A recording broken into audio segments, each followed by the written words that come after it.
Welcome to Brain Booster. Have you ever wondered who Horus is? Allow me to enlighten you. Horus, the Egyptian sky god, was also hailed as a pharaoh of Egypt.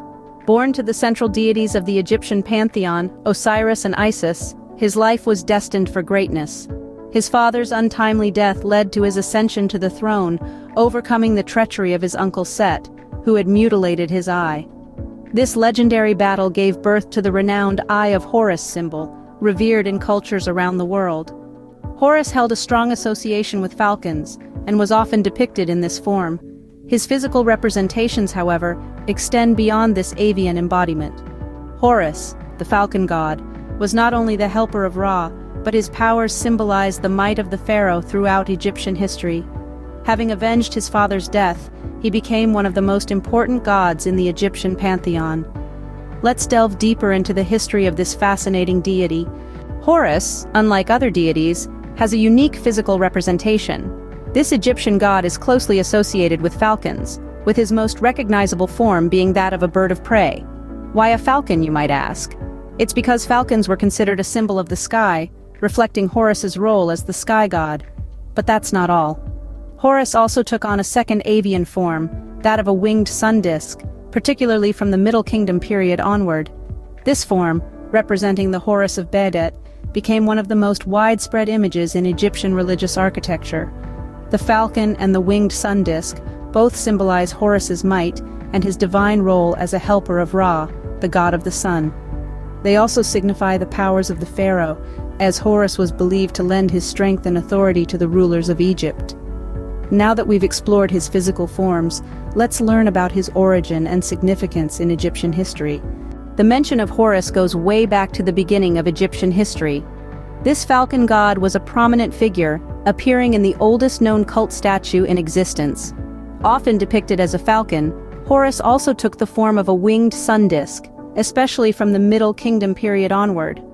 This representation, known as the Horus of Bedet, became one of the most widespread images in Egyptian religious architecture, found in countless museums and monuments.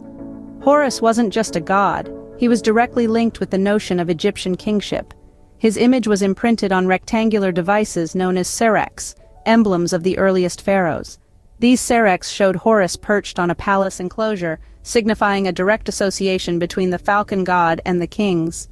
In fact, the Horus name was one of the many titles of the king. From the first dynasty onward, Horus was viewed as the perpetual antagonist of another powerful god, Seth.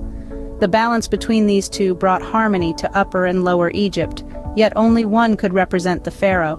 This gave rise to a famous myth known as the Contendings of Horus and Seth, where a council of gods had to decide who would inherit the kingship after the death of Osiris. So Horus was not just a deity but a symbol of kingship. But how did this come to be? The story of Horus's rise to kingship is nothing short of intriguing. This tale is woven in a famous myth known as the Contendings of Horus and Seth.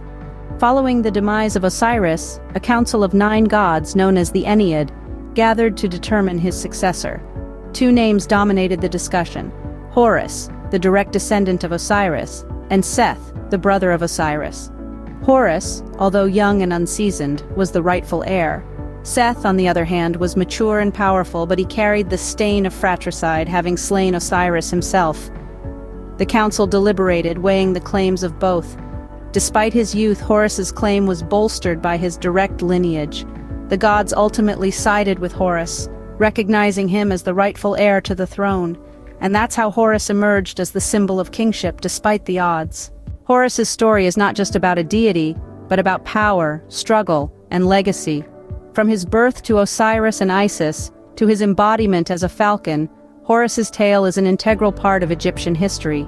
His rise to kingship, following a bitter struggle with Seth, solidified his significance, intertwining his identity with the pharaohs. In every depiction, every symbol, the essence of Horus shines through, reflecting his indomitable spirit. And that, my friends, is the intriguing tale of Horus, the Egyptian sky god.